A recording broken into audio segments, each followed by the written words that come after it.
Selamat pagi teman-teman, selamat pagi Pak Guru. Saya Iputu Andur Suryawan, nomor absen 13 dari kelas 12 PS 5. Hari ini saya akan membahas tentang dampak IPTEK di bidang pendidikan. Sebelumnya, IPTEK itu merupakan singkatan dari Ilmu Pengetahuan dan Teknologi. Di sini saya akan membahas dampak IPTEK dengan bidang pendidikan dari beberapa sudut pandang.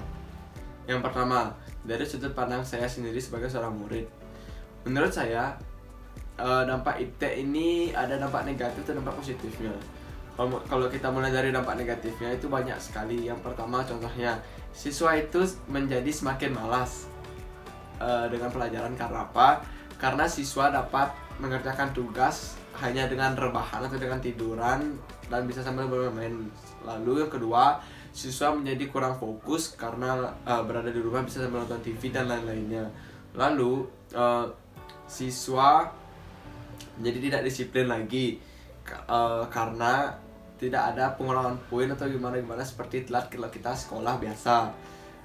Selanjutnya itu ada siswa itu menjadi kurang paham materinya. Karena apa? Karena kita tidak tatap muka langsung dengan guru pengajar, tapi kita hanya diberikan materi dari Google Classroom, dari pembelajaran YouTube. Jadi banyak sekali saya temukan teman-teman saya itu banyak sekali teman-teman saya yang kurang paham dengan materinya. Lalu banyak juga ada siswa yang misalnya kalau ulangan atau ada kuis atau latihan, dia hanya mengcopy paste jawaban dari temannya. Begitu juga dengan beberapa tugas ada kayak gitu juga. Ada juga dampak negatif yang lainnya itu yaitu banyak sekali siswa yang mengeluh. Karena apa? Karena kuota mereka cepat habis. Lalu banyak juga masalahnya di kendala di baterai HP dan lain-lainnya. Ada pula dampak positif dari IPTEK ini, yaitu semakin majunya teknologi tentang pendidikan. Itu di mana-mana kita sudah bisa belajar, terutama di YouTube, di Google dan lain-lainnya. Kita sudah bisa belajar tentang apapun materi yang kita butuhkan saat guru itu tidak mengajarkannya. Kita sebagai siswa bisa semakin maju dengan IPTEK ini, karena jika misalnya seandainya ini jika di lain hari terjadi kondisi seperti ini lagi, kita sudah tidak perlu bingung lagi bagaimana cara menggunakan aplikasi Google Classroom, aplikasi Zoom dan lain-lainnya. Sudah pasti kita sudah mengerti dan pembelajaran akan tetap bisa berlangsung seperti biasa. Yang kedua, yaitu sudut pandang dari orang tua, wali murid maupun masyarakat.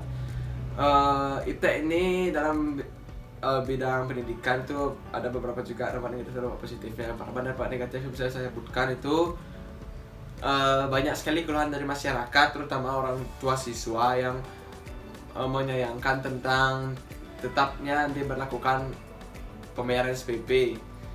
Menurut orang tua siswa itu sangat memberatkan, karena orang tua siswa juga tidak ada mendapat pekerjaan lagi.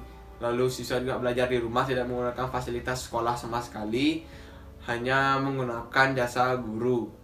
Tapi SPP-nya masih tetap dan hanya kalau jika diberikan pengurangan hanya diberikan pengurangan dikit. Lalu ada juga dampak negatifnya, yaitu banyak orang tua siswa yang mengeluh susah mengajarkan muridnya susah mengajarkan anaknya di rumah, terutama bagi orang tua anak-anak SD yang masih belum terlalu gini dengan teknologi. Tentu orang tua yang sangat-sangat direpotkan terhadap tugas-tugas yang diberikan, karena harus mengirim ini, mengirim itu, dan belum lagi mengajarkan anaknya yang masih sangat perlu bimbingan dan bantuan dari guru. Ada juga dampak negatif lainnya, yaitu yang saya bilangkan tadi itu tentang penggunaan paket data seluler, di mana orang tua harus merogoh kocek lebih untuk membeli paket data untuk belajar siswanya. Sementara dampak negatif itu semuanya saling berhubungan dan berkaitan satu sama lain yang sudah saya sebutkan. Lalu ada juga dampak positifnya, yaitu beberapa dampak positif yang saya dapatkan. Yang pertama, orang tua tidak perlu mengantar siswa ke sekolah lagi, bolak-balik sekolah lagi, itu bisa mengirit uang bensin. Lalu orang tua juga tidak perlu memberi bekal atau uang saku saat anaknya pergi ke sekolah. Dan selain itu juga beban orang tua di rumah atau pekerjaan orang tua di rumah sangat terbantu karena anaknya lebih banyak di rumah ketimbang di luar. Selain itu ada juga dampak positifnya, yaitu orang tua siswa tidak perlu terlalu ribet atau terlalu rinci untuk mengajarkan materinya karena sudah bisa diakses melalui YouTube, melalui Google dan lain-lain aplikasi tentang pembelajaran. Itu juga ada yang ketiga, yaitu sudut pandang dalam dunia kerja atau industri. Di sini juga ada beberapa dampak negatif dan dampak positifnya. Mungkin dampak negatif yang bisa saya sebutkan pertama, banyak sekali terjadinya pengangguran. Karena apa? Karena banyak juga calon pekerja yang tidak memenuhi persyaratan dari satu perusahaan tersebut. Contohnya misalnya perusahaan yang memang tentang teknologi atau apapun itu yang sangat membutuhkan sekali orang yang sangat mumpuni dalam kemampuan di bidang teknologinya, atau harus mempunyai HP Android atau mempunyai HP yang sudah canggih agar bisa mengakses pekerjaan dan lain-lainnya. Dari sana juga banyak sekali pengangguran karena masih banyak masyarakat Indonesia yang tidak memiliki HP Android dan lain-lainnya.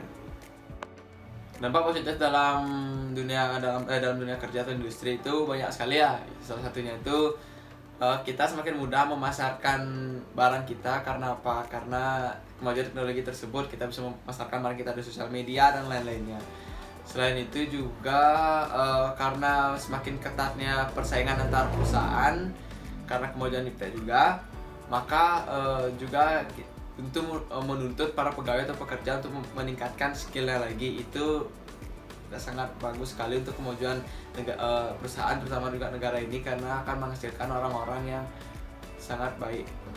Sekian materi yang saya dapat sampaikan. Maaf jika ada kekurangan kata-kata maupun kesalahan kata. Semoga materi yang saya sudah sampaikan bermanfaat bagi Anda. Terima kasih.